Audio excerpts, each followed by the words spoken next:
Like, he left school today to come roast right now, and as soon as he's done, he's gonna go back to school. Like, that's how crazy this kid is. We're here at Multimodal, and I'm here with Jesse, who has started Rising Coffee out here in New York. He is 16 years old, so we have another really young roaster roasting in New York. Yeah. And you have some really interesting coffees that you're going to roast today, so we'll kind of go through what those coffees are. But you want to do a quick intro of yourself. Okay, so my name's Jesse, founder, roaster, whatever you want to call it, of Rising Coffee. I've been roasting, I like to say since May. My first release was in August, so a little leeway. And I've been in specialty coffee, I think, for 2 years now, so. Okay, so when did you start to want to roast, or like what is that journey like? So first I'll talk about like coffee in general. Like I started September of 2 years ago, and I just saw some video online. I know it's silly, not Brian's video, but some like satisfying video, all the coffee, like, you know, people get mad at. And I was like, that looks really cool. So I found a convention, it was Coffee Festival. I went, I tried some coffee. It was from Mod Cup. I didn't know it back then. And when you like try a coffee like that, that's so like ridiculous, it was probably a co-ferment. And like I was just, how could it possibly taste like that? So then I researched and looked into it. And then ever since I was young, I always felt like I was into business in general. Like, so like I wanted to be in coffee or in a business of coffee. And I really enjoyed watching people roast. So I found this place, Multimodal, great place. And I started in May. Wow, so you've only been roasting a little bit under a year of roasting, and you are roasting, in my opinion, incredibly high-end coffees. So what are the coffees that you're roasting? So I already released this coffee. It's a Wilton Benitez Thermal Shock Typica. It sounds very funky. It's not, the aroma is a lot more fruit-forward than the coffee really tastes. It's more of like, it's pretty balanced with some tropical fruit notes. I really enjoy it. This is the type of coffee I used to like to drink. I still like to drink it. And this is my last batch, so hopefully that goes well. Then we have 2 new coffees I just bought, about 5 kgs of it. It's a Sidra, an anaerobic wash Sidra. It's from a farm called Vinka in Ecuador. And it's a 6th place winner in the Taza Dorada competition, which I guess is pretty crazy. I tried this coffee from Prodigal around a month ago. I didn't even sample it after that. I knew I needed it, and here it is. I'm about to roast it. Yeah, so what's been kind of interesting is I feel like a lot of people who get into roasting, they don't really, I guess, touch some of these coffees until they're more like familiar with roasting. So why are you doing like the high-end stuff already? I mean, I roasted, I roasted a lot already, like big batches of like, just like $5 a pound green and all that stuff, where it's just like, it's good coffee, but like when you drink it, it's not gonna stand out. Like in a month from now, if you drink my coffee that was like an Ethiopian, like Yirgacheffe, it's not gonna stand out like some of these coffees would. And these are the coffees I like to drink, so like... You might as well roast them, right? Yeah, so why not roast them? Yeah. And they're like small quantities too, so I don't have to pay 24 kgs. I bought 5 kgs directly from the farm, and then this I bought 12 kgs of. It's sold out, not this batch, but the rest of it, so... Yeah, I guess it's working out, so... Yeah, so what is the kind of, I guess, roasting style that you're going for? Like what is your vision? Like, what should your coffee taste like? I mean, I feel like everyone says it, but like just how the coffee, like I try to get the style where I roast it to where the coffee tastes the best. So when I'm sampling, I sample on the roast, I don't know whatever you guys want to call it. Yes. But I sample on that. I probably do 3 different profiles. Although you can't really translate it directly, whichever one tastes the best to me and I like the profile the most, I try to match it to the graph on the Diedrich. So for this one, I drop it, for those people that know about roasting, at 401-ish. Obviously, you're going to see me roast it, so you can really go in depth about that. And then this one, I'm feeling about the same profile. So it's a, according to whatever the Agron scale, it's like a 68 or 69. That's where my coffee's really sit. So you're light. Yeah, pretty light. Yeah, but what we're going to do today is just going to kind of go through and, you know, watch Jesse roast, and after we will cup some of these coffees as well for fun. And yeah, you guys can pick up his coffees. I'll put like a little link somewhere here. Somewhere down here. Somewhere down there. Yeah, follow, whatever. You can follow him, but this is, really, really cool that people are getting into roasting. at this age. Yeah. When I was 16, I was not roasting coffee. I was playing Call of Duty, but Yeah. that's a little different. Yeah, I know. I guess selective hobby. Yes. Maybe. Okay, so I think we're gonna. It's almost we have to lower the temperature a little bit because it's a little high. I think we're gonna drop around 410-ish, maybe 400, and then it's kind of a waiting game until you get to 310. So we're just be sitting around talking. Just coffee. And then I'm gonna do the Wilton first.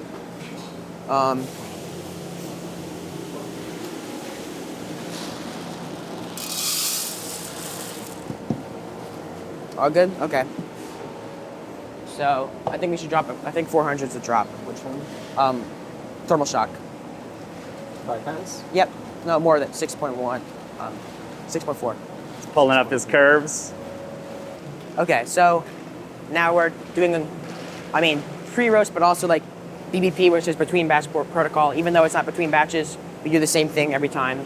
Let drop the 380, put it on 5 fuel, bring it back up to 400, and then we'll drop, and then we'll start. So it takes a second, but I had to open it up, so it would take a long time. And now the momentum's slowly building back up. Once it gets to 400, we'll drop the beans in and start. It'll just take another second. Did you learn how to do most of your roasting here? Like you Yeah. came here and you learned how to do everything? Yeah, so my guy is Ethan. I think you guys are familiar with Ethan. Normally people do classes. I just started out just going in the sample roaster, really like learning the graphs and trying to understand like what's going on in the roast. After a time, bought a shit coffee, roasted it, Yeah. and just kept on learning. I think every single time I roast, I really just learn, and that's what I try my best to do. Maybe other than today because I have to focus on both of these, but normally we'll talk about the graph and what we're seeing. So we're about to start. 400, you think? 4 to 5 is good. Okay, fine. Yeah, we'll get Ethan on camera later. He can tell you about this.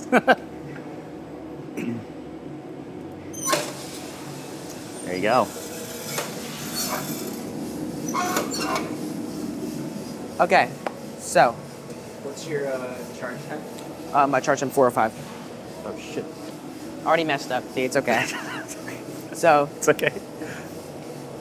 now we wait a little bit. The coffee's, although the graph looked like it's going down, that's basically at the starting point because the coffee and the roaster are kind of reaching equilibrium in a way. So right at that point, and then we start making changes around this first line where we change airflow. So for those people that know what roasting is, we have 60 fuel currently, that's our charge temperature, and then 0 airflow right now. Airflow it comes out the back and it also comes through the cooling tray. Okay, so the graph is going, I'm happy with it. Can't really tell much right now, but it looks pretty consistent compared to my last roast. Yeah, but you spend a lot of time roasting coffee to understand how roast curves work Yeah. and how each coffee behaves in this roaster. Yeah, so I think that also, that's something I have to do, just buy another cheaper coffee and just roast it a lot. Because the thing with these coffees is that I don't have too much of it where like I really get to know the coffee. I have this is all the coffee I have in the Sidra for right now. If it sells out, I'll buy more, but that's all I have. So I can't really learn the coffee, I'll just change it based on the first roast and the second roast. And with the Wilton, I only had 3 roasts. So it's not as much as people over here where they're roasting tons of coffee Yeah. and just where they can just make those adjustments. But I obviously will adjust based on each roast, even though it's not many. Yeah, it's going. Yeah, so, yeah. I have no idea what the RPM is. I think it's set to a certain number. But this is a Dietrich IR5. I love it. I don't think I'm ever going to switch from it, realistically, unless we somehow go massive, because the Mill City right there is manual, and the Pro Batch is 25 kilograms, which is way too much for me. Yeah, but I've learned on it. I really enjoy it. I love the software. We use Cropster.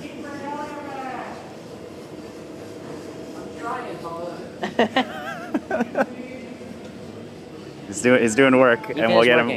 We'll get Ethan on camera later. It's dual jobs, me and Yeah, he's got to Paulo. supervise you, and he's got to do his regular work. Okay. And also, if we have time, we're gonna roast this coffee right here. This is a ridiculous one.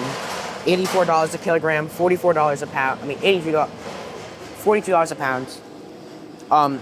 It's a really clean coffee. It's not not like most guest villages.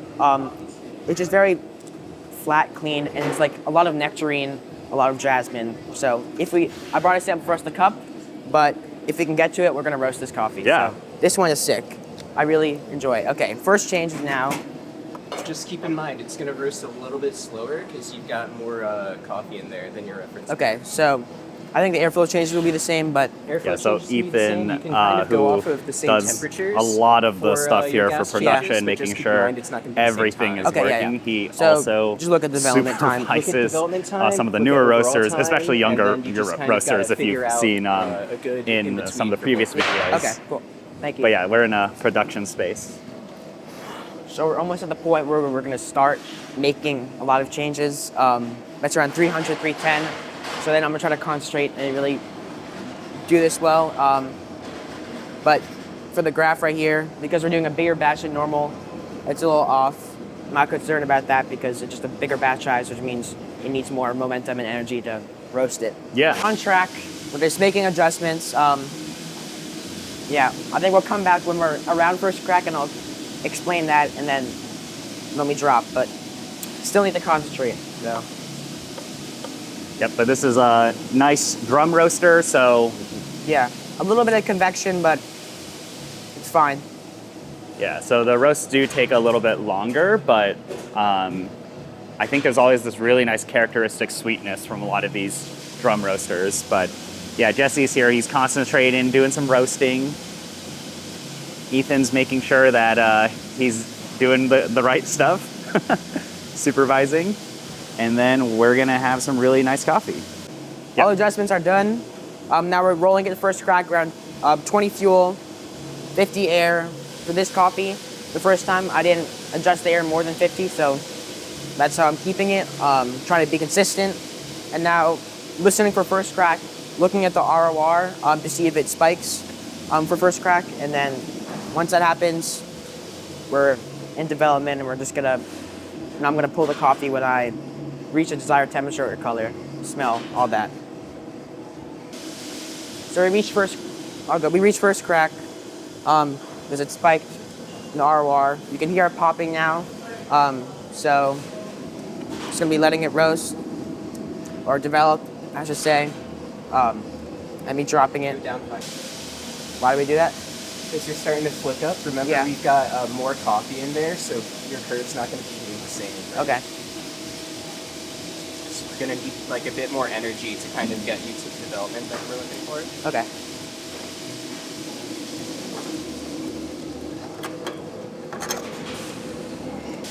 Great. Look at that. Yeah. Now it's automatic, which is great. It used to be manual, but now it's kind of like a luring. I'll make myself feel good about that. So Oh, wow, that is fun. That Yeah. smells like a Wilton coffee. yeah, I love it. It's really okay. Close it, Ethan, or we'll close. It'll do it by itself. Yeah. Okay. A little bit. It looks pretty nice. The color looks like I wanted. And then we'll taste to see Yeah. if it's how I normally roast it. I assume it is. We followed basically the same graph. It looks great. Yeah, I mean, it looks like, a nicely lightly roasted coffee. Yeah. So, Exactly what we're going for. so we'll taste it later and see what happens. Yeah. When I remember tasting it, it wasn't as fruit forward in the aroma as it is after resting, which is expected. But you still really get that thermal shock taste. I don't know how to describe it, but if you guys ever had a thermal shock, there's this taste that comes along with it that's very recognizable. That's what I see, at least in this coffee. Should I have 50 air just to get it down? Yeah, you can go 50 air now. Cool. So now this is actually BVP, between batch protocol, where we're gonna try to keep the energy and momentum in the roaster going in the simplest terms for the next roast. So again, we're letting it drop to 380, bringing it back up to 405, and then dropping the coffee back. Okay. Very efficient between batch protocols, right? I don't know. Honestly, I came to a meeting of Scott Rao was here, was talking to him, and honestly, I felt like such a noob listening to him because there were so many things he was talking about, like in this, at least in warm up and DDP, that like I was like, what? Like this is all I do and it works. So I try not to overthink it that much. So it's pretty. Yeah, it looks good. I mean, also, we don't really see any defects here. Yeah, I mean, obviously it's not expensive in beast coffee, but it's like, I think half the price. Not too many Quakers. Obviously, I mean, once I let it rest and before I package, I'm going to put it on a tray, sort out the Quakers because there's not that many, and then package it up. Because they do have a color sorter, but I don't have enough coffee to spend $30 on that. So I hand sort. Pretty sure I saw in one of Brian's videos, Moonwake does that too, so it makes me feel a little better. But yeah, they've semi-upgraded to a Timu roaster, a better sorter. But okay, cool. All right, and this is the Vinka going in. Yeah. There's the Vinka going in. 60. Cool. All right. So now this coffee feels pretty cold to me, or ready to drop. So we're now just gonna open it up, trying to make sure you get everything because it's precious. Oh shit! There we go. There's all that roasted coffee. Just scrape all that. Don't want to lose a bean because Every bean counts. every bean counts. So. Bean on the. Oh yeah, that happens all the time. Sometimes you get to pick out Quakers like this, but that's lucky. Cool. So that's all done. Ready to cup when everything else is done. So excited for that. Okay, again, waiting game. Just we have some time until the airflow or to our next airflow adjustment at 250-ish. So we have around 50 degrees until we make that change. So we just chill out, I guess. Yeah. Time to take a break. All right, this is Ethan. So what are you looking at? The roast curve. So Jesse's approaching where he's going to be doing his start of his gas adjustments for his roast. So before I run away to go do some other stuff real quick, I want to make sure that he starts his adjustments in a good spot and he goes into first crack with a good amount of momentum to get him through the end of his roast.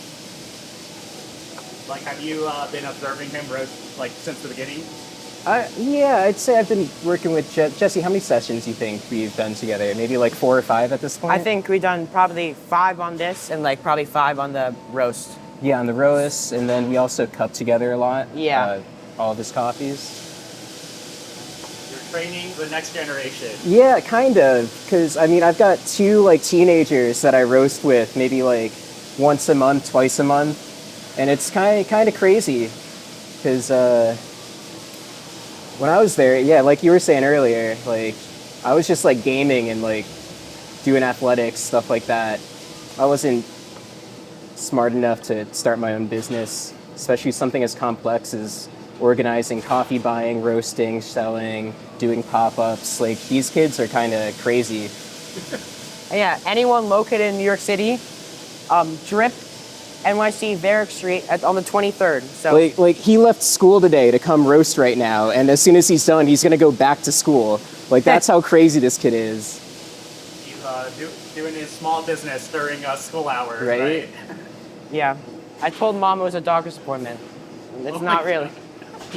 Cut that out. Cut that out. We're not putting that in video.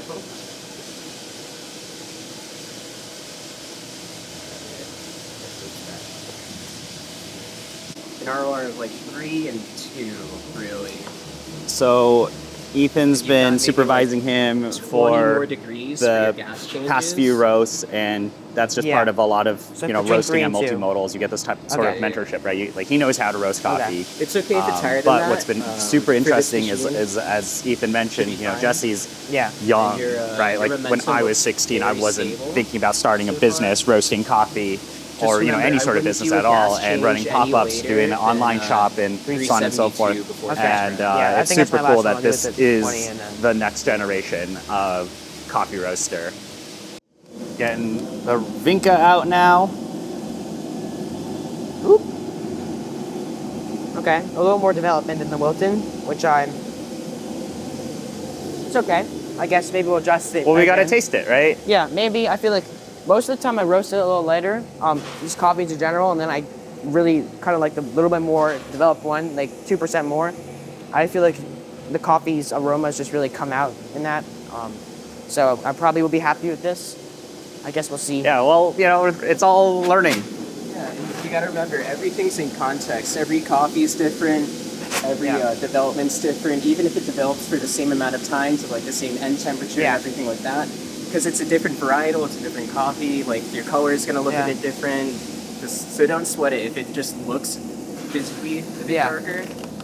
Should we do You technically like 50? developed it less than your last coffee. Yeah. Should we do 50 airflow? We'll wait and be consistent. Okay, yeah. So it looks good. I mean, it dropped. What? Oh. Some coffee just dropped. I just lost a little bit of money. It's fine. Nah. I think this coffee will be great. We'll taste it. I'm very excited.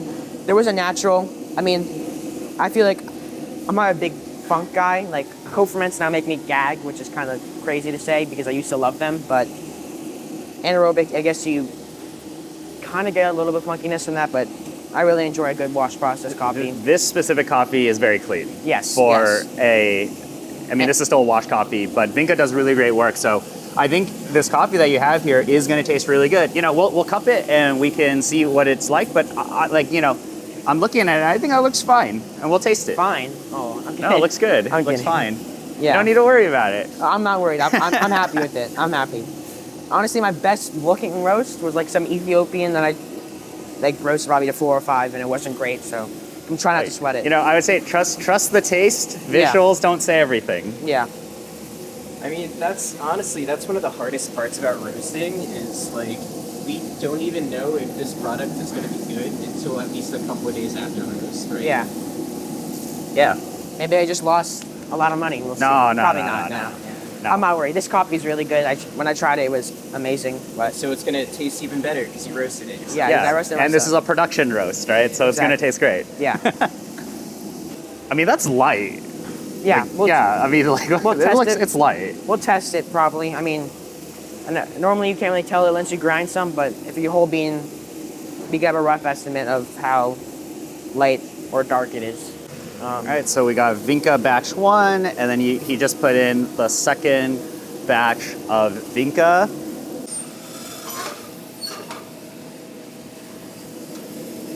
And make sure everything. No, it's gonna fall. I think it'll be pretty consistent on this one, yeah. Yeah, man. And then we'll see. Yeah. Okay, so just drop the second batch of Vinka. I think we can learn from the last roast. Follow the graph in a way and see how it works with the roaster, I guess. Yeah. I mean, it's part of iteration, right? You roast one, and then you make the adjustment for the next batch. Yeah. Yeah. And you know, like for a lot of people have been roasting for years and years and years, and it takes them a lot of time to learn these adjustments. So Yeah, I think they've helped, like Paul and Ethan, like they really obviously know a lot. So, like all credit to them, honestly. yeah. Like, Well, we're seeing it right now where you're making adjustments as you go, right? You're learning right Yeah. now. I try to learn every single time, as much as I can.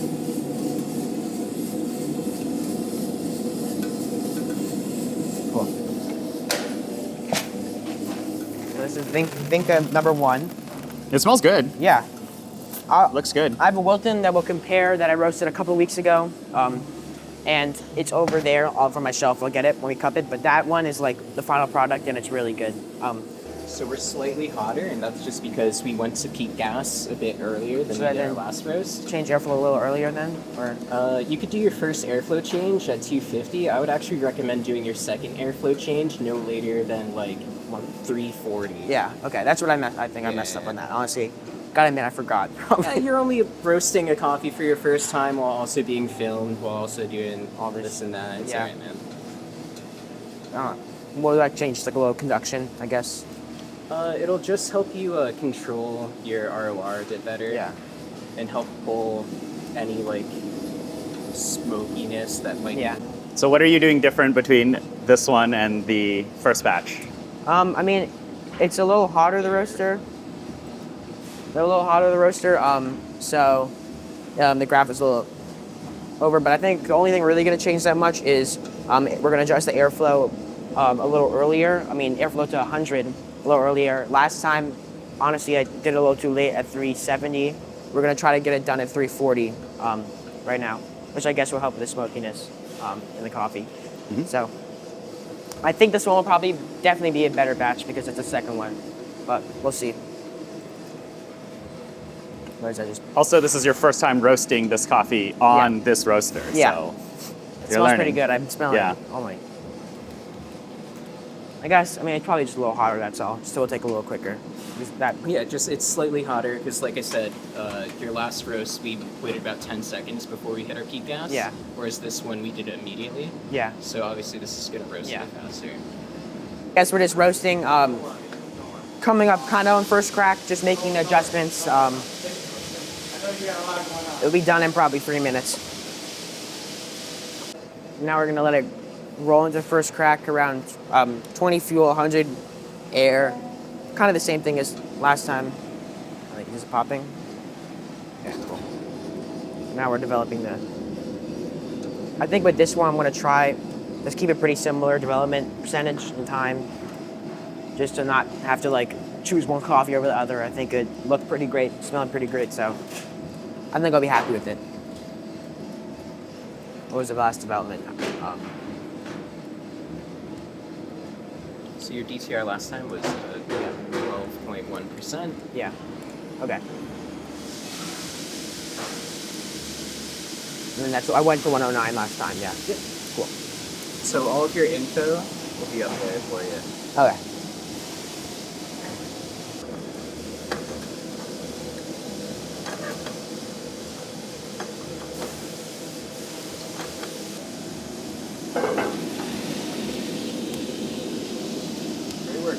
Great. Cool. So I think we're going to end with this. No Gesture Village today, unfortunately, but I do have a tube somewhere of it, so we can cup it. And Brian can tell you how it tastes. Sure, yeah. Unbiased opinion. I'm excited for these coffees. I'm excited for this especially. And I'll get some of the Wilton from the last batch. So let it cool down a little bit. Go to the lab. We'll cup it out. So. All right, you got 3 coffees. I mean, that's the Wilton right there. Make sure I'm all cleaned up for this guy. Gotta be, it's a community here. Make sure that we're. It's got buckets. All right, now we are going to cup some of these coffees and see. You have some samples also of coffees that you've roasted before, and then we're gonna cup, earlier, fresher roasts. But honestly, these coffees look great. And they smell amazing, especially the Wilton. More fun. But I'm very excited for the Vinka coffees. Me too. So these are the 2 Vinkas right here. We have a Wilton from today, and we have Wilton from 2 weeks ago. So that one's gonna be how it should taste. Because I recommend rest time is like 2 to 3 weeks on that. Yeah. I think I still have some of that roast from like November, and it's still amazing. So yeah, well, I'm excited to cup these coffees because you definitely can see, that iteration between each of the batches, like, getting better at roasting. Yeah. And I think this is really cool that you're roasting these more interesting, like, premium coffees, right? Yeah, that's what I try. And then here, we'll give Brian a smell of this one because this is the Wilton from 2 weeks ago, and it's a lot. Oh, that's fun. That's thermal shock right there. That is fun, yeah. So that is a... Okay, so you're grinding on P64. Yeah. We just got some of this Gesha Village also. Smells amazing. Yeah. Wow. This is a sample roast or a production? So that is a sample roast right there, but yeah, we're supposed to production it today, but wanted to make sure we had enough time to cup all these. You have class you need to go to. We do. I do have class. Well, we have coffees here. Yeah. And Jesse's going to throw water on them, and we are going to cup, and then he has to run and go back to school. Yeah. That's life, I guess. Can't really do nothing about it. Yeah, so we're just going to be cupping these coffees. We have a lot of them, honestly, more than I expected. Let's see, I think this is the only cup with this recipe. I think it's the one they've taught me, so. Yeah, I mean, you're roasting light, so these are looking good. And also, these are very fresh roasts, too. Yeah, 3 of them are, and 2 of them are. One of them's a month old, which is the Gesha Village, so it still should perform pretty well, I guess, against these coffees. Yeah, but these coffees do smell really, really nice. I know. This one smells like honey. Oh my god. Wow. I feel like just try to follow Regalia's recipe because SCA changes it all the time. Like, so. Yeah, I mean, as long as you're tasting these coffees in some sort of standardized way, then I think it's fine. Yeah. Okay, so for those who don't know what cupping is, I assume most of you guys do if you guys watch Brian's channel, but it's like the best way to analyze coffee. Basically, you use put ground coffee in the bottom, boiling water on top. After 3 minutes, you scoop the grounds or the crust on the top off, and then once it cools, then you can just, Yeah.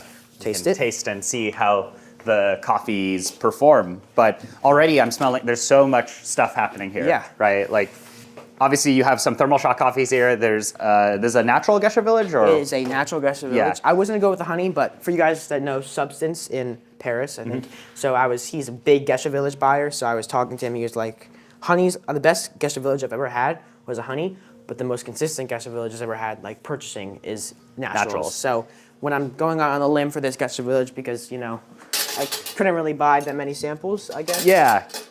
Also, with a lot of these producers, you're forming a relationship with them. You're starting all of that off. So it's really cool that you're able to get access to some of these smaller lots of coffee. Yeah, and with these coffees, I feel all these coffees are direct source, which is very important to me. Obviously, the coffee industry is not very equitable in all fronts, from roaster, producer, importer. So I try to be as equitable as possible when I'm buying my coffees. So these are all direct from origin, which is great. Yeah, but I mean, these coffees smell amazing already. Yeah, I'm very excited. So I think right now we're just gonna try to break them, scoop a little off, and then we'll come back and skim it off after. So Fun. still have some time until. Let them cool down. Yeah, I feel like you really can taste after breaking the crust, but the cooler coffee gets, the better you can taste each individual note. Very aromatic. I mean, all of these coffees are all very, very aromatic. Yeah, I think all of them have once I come back with this, I think I'm gonna try to sniff out the ones that are the Vinka, and then. I have I have a suspect as to what is Gesha Village, what is the Wiltons, and then what is the Vinkas. So but you did it kind of blind. Yeah, I have no idea which one's which. Okay. I have. So that's Wilton. I think that's the fresh Wilton. Honestly, so I think these two are Wiltons, or I don't know. I think these two are probably Vinka, Yeah. and then Gesha Village. This one's probably Gesha. Well, let me see. Honestly, this one also seems very floral too. Yeah. I was mentioning when you were roasting Vinka, the wash is incredible. Yeah. These are very, out there in terms of aromatics, or they have that thermal shocky profile. Yeah. I was talking to that. Yeah. So, what is the plan with this roastery or rising coffee? What are you trying to do? I think it's focusing on trying to make the system as equitable as possible. Like I was saying, just straight from origin is my preferred, and if it's a tight connection between importer and farmer, and it's fair, then I buy from that. But I think it's also just trying to find those coffees that I enjoy. I think that's the most important thing. Not trying to suit coffees for market, but find things that I enjoy and I know that other people enjoy. And also you can tell just pretty special coffees that you don't see every day. People get to try. So that's what I'm focusing on right now. Just more, not even higher end because that sounds subjective, but just ones that are a little more special, I guess. Yeah, that you find interesting, Yeah. that have unique flavor profiles and all of that. Yeah. I guess how are you balancing this and school? So right now I have a free period. Any guys, I assume not that many people are in high school right now, but so I have a free period. I have to be back at 2 o'clock for my next class. I'm actually currently in lunch right now. So I left my math class early saying I had a doctor's appointment. I'm not going to tell anybody that, 5 minutes early. So I biked here, fastest way to transport in the city. And I just try to prioritize school, prioritize SAT. Oh, yeah. Because I'm a junior, so we're in that college time. But it just, my parents keep on pushing me, like, school is most important, then coffee, and then other things. And so I just try to not spend too much time because I can really get carried away in, like, obviously packaging and sourcing and, like, on my website and all that, so. Yeah, I mean, you're running a business, which is crazy because you're also in high school and you're balancing all of that. Yeah. I think the most important thing right now is just to, like, get people to know who I am and just, like, obviously that's why they Wilton. I lowered the price and I'm not making as much money anymore because I'm just trying to get people to just taste my coffee. Obviously the Vinka, so the Wilton is, I'll go through the prices right now and I'll talk about it. So Wilton farm is Granja Baurizo 92. It's in Colombia, Cauca. It's 1,900 meters above sea level. It's on my website. That's $22 for 200 grams. The Vinka, Ecuador, Loja, I think. Loja, yep.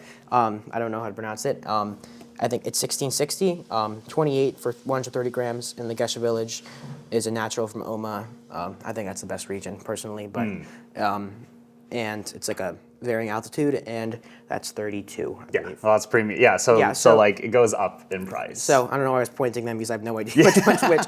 Yeah. But I think it's the Wilton's just trying to build trust in them because you can't really. It's hard to buy coffee that's like that expensive for like. I mean, it's better than most. It's not 100 grams. It's a little more, but it's still pretty expensive. So I guess the Wilton is my goal to build trust, so people can try it and like understand how I roast, understand my goal with these coffees, and then they'll seek into like the more expensive ones.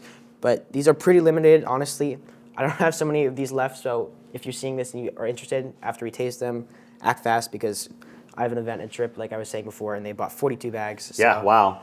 So how have the events been going? Because you do pop-ups and... Yeah, so I did a lot of, originally I did like on a stand outside a store, like collaborate them, like I have like a cool wooden stand, bring my Bianca there, grinder, then do some pour-overs on the Oria, and obviously got cold, but I've been doing that. It's more to get my name out there rather than like showcasing the coffee because realistically, how many people on the street will you find that are interested in specialty coffee like that? But then I had one bar takeover so far, do you know the alligators? I would say it's not as like, I'm comparing it specialty levels like, like say, Day Glow, Drip, all those, but it's like, it's getting there. It was great, I met a lot of cool people, so. Yeah, wow. So I went at Drip, confirmed 23rd if you're in New York, please come. It's gonna be a lot of fun, free coffee, free Spro. I think I might put the Wilton on Spro, which would be pretty interesting. Cool, yeah, but for me, it's just always discovering very interesting like people and projects in coffee, and I think it's incredible that you're roasting coffees, at least like these types of coffees at your age. Yeah, I think this fast too. It's really balancing, like, because honestly, when I was buying the Vinka, I was like thinking to myself, the coffee was I think $22 a pound, $44 a kilo, and so it ran out to like $200 and something for green, but then like shipping taxes and wire transfer built it up. It adds up. So I was like thinking to myself, but I really enjoyed it. We're gonna taste it right now, so. Yeah. Okay, I think we should dive in. I think we'll work this way because this is the... Sure, let's go for it. Okay. You want to go first? Go for it. I think this is the Wilton, but we'll see. That is very Wilton-y. Very Wilton-y. I think that's probably the fresher one. Very sweet. Very sweet. I think that's a nice super acidity sweet, in the... And let's try. We'll go one more time. I think we'll definitely let these coffees cool down, but... Yeah. I'm not tasting any sort of like, issues with your roasting here, right? Obviously a couple clickers here and there, but that just have to filter out while I'm Yeah, like this is what I would classify as like, a clean roast. Yeah, okay. Go for it. I think we thought it was the Vinka. Honestly, I could say this is Gesha Village also, possibly. Yeah, well, let's keep tasting and okay. We can gradually... We'll decide after when we do a little blends of couple. Oh, wow. That's got that juice, that structured acidity. Yeah. Okay. I think that's the Vinka. I think this is Vinka. Yeah, because obviously not to be subjective, but the Wilton, the Gesha Village is a little more subtle, a little nectarine, a little jasmine, so that's really... Or floral. Like, a lot of the Vinka coffees I've tasted are more like punchier. Ooh, that one's nice. I like that one. It's a little more punchy than this one, but that's like I don't know what that has in the back of it. It's a little lingering at the end.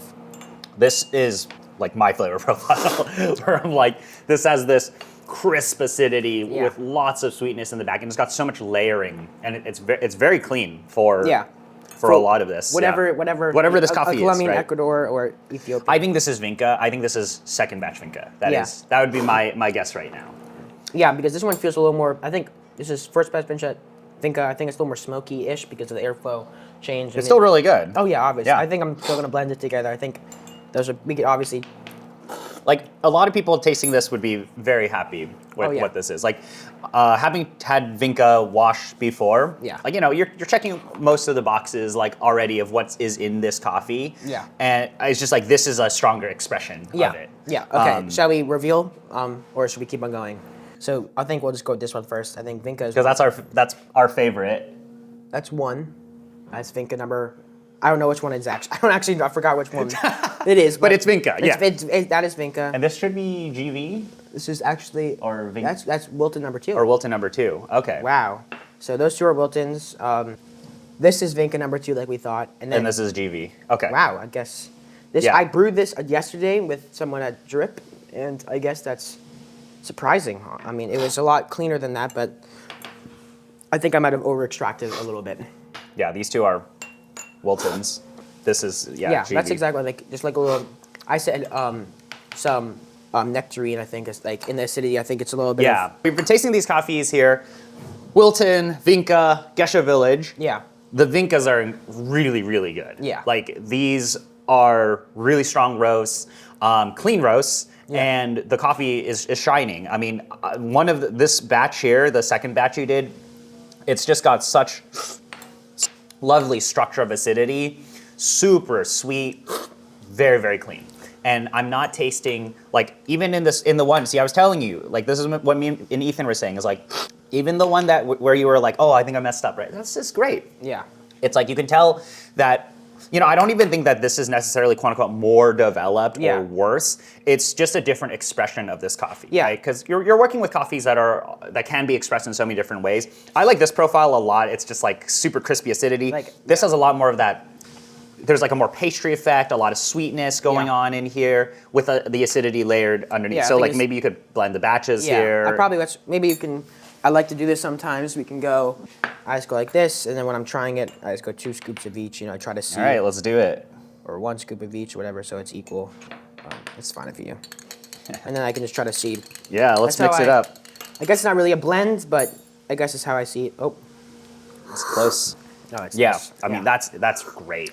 Yeah. Like, it's really incredible to see the skill level of roasting this quick. I mean, I know you're here and Ethan and Paolo and all these guys are teaching you, but a lot of that is, you're learning and you're doing it. Yeah. It's just, I'm really happy with these. I think this is my best lineup so far. Mm-hmm. I haven't had too many coffees on, but these are the Vinka I really enjoy. It's exactly how I tasted it before. But, the Wilton stuff, if you guys like this, like very fruit-forward coffees, nice acidity, clean, go with the Wilton. Yeah, like the acidity on this is very clean. It's super sweetness forward to me, at least this fresher batch that we have here, but incredibly different expressions of coffee. Yeah. I would be very happy brewing both of these, getting, a bag of each, but, that's all you have left, right, of the coffees. So basically, Sidra, the Vinka's all done, but obviously it's amazing, so I probably will buy some more, even though it's a steep price.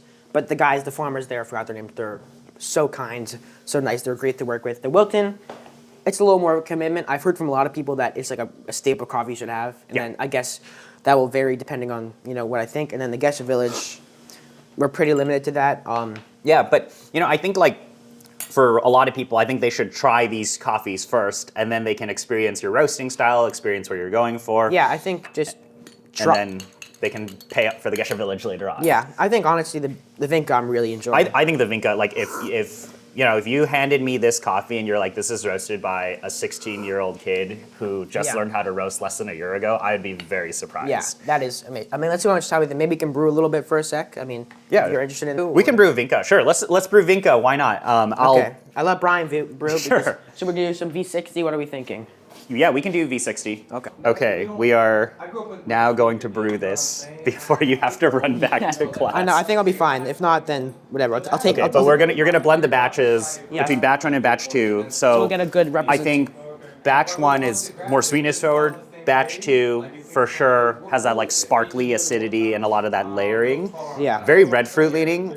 It does have that herbalness of Sidra, but we're going to brew this now. Yeah, I'm excited to try this. I mean, obviously, we're gonna do a long bloomer here. I think while Brian's brewing, I'm probably gonna clean up. All right, Jesse's going to clean up, and I'm going to brew. Here we go. It smells incredible. I'm very excited for that one. Wow. So this is batch 1, batch 2 blended, aka what people will be getting. Yes. And he's got to clean up because he's got to run, but I'll brew this and we'll taste, and that is the plan.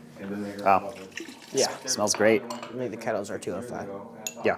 Oh my god, I saw the Eugenioides video. I want to try some. I have another dose. We have more Eugenioides. I'll buy it. I know what to expect. Is it really that crazy? Like, that sweet? It's literally like stevia. That's crazy. All right, so this is 205. Yes. And I am just going to... Yes. There's also fresher coffee, but...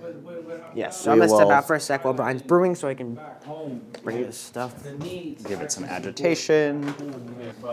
Nice. And I'll just brew this high agitation because Typical pushing the coffee. we'll see how your coffee holds up to pouring water very, very fast. Yeah. But like most people are smart enough on Yeah. dialing in and brewing, Yeah. especially like with coffees like this. There's so much that you can do Yeah. in terms of like Coffee's gonna be great. where you push the coffee. Meaning the notes aren't gonna pop like that Yeah. yet. So this one, At least you get to get a I mean, we're going to see it's obviously very fresh. Temperature's pretty high here. I think it's done, right? Yep, done. So now we're going to just rinse out these. Okay, we're back. We got everything ready to go because we got school. You have school, yeah. You have to go back to class. For this, I used to do cigar coffee. Oh, jeez. Like, Yeah. different spots around the city. That's what I used to do. Oh, yeah. for fun. It's like red florals. It's got that Sidra dynamic, super sweet, Yeah. red fruit acidity, floral, rose water effect. Really nice structure of acidity in this. The coffee's standing up, right? And this is a fresh roast. I can only imagine this coffee being a lot better in the next few weeks when this opens up. But I really want people to try this coffee out, and especially support the next generation of coffee professional, coffee roaster. Jesse, I wanted to put this video out there so you guys can pick up the coffee and try it out. And then, we can come back and do more videos together, do some collab releases, so on and so forth. But I want you guys to pick up this Vinka, so I'll probably be pinging people on the Discord about picking up this coffee. There's only so much There's only so much of it. Guys, even if none of this really suits you right now, obviously the Vinka it's amazing. But if it doesn't suit you, just follow on Instagram if you can. Just follow up and some coffee you like will come with it. That's all I want. Just people to just recognize it. But this one, This coffee's great. Very strong roast, very strong coffee, clean roast, clean profile.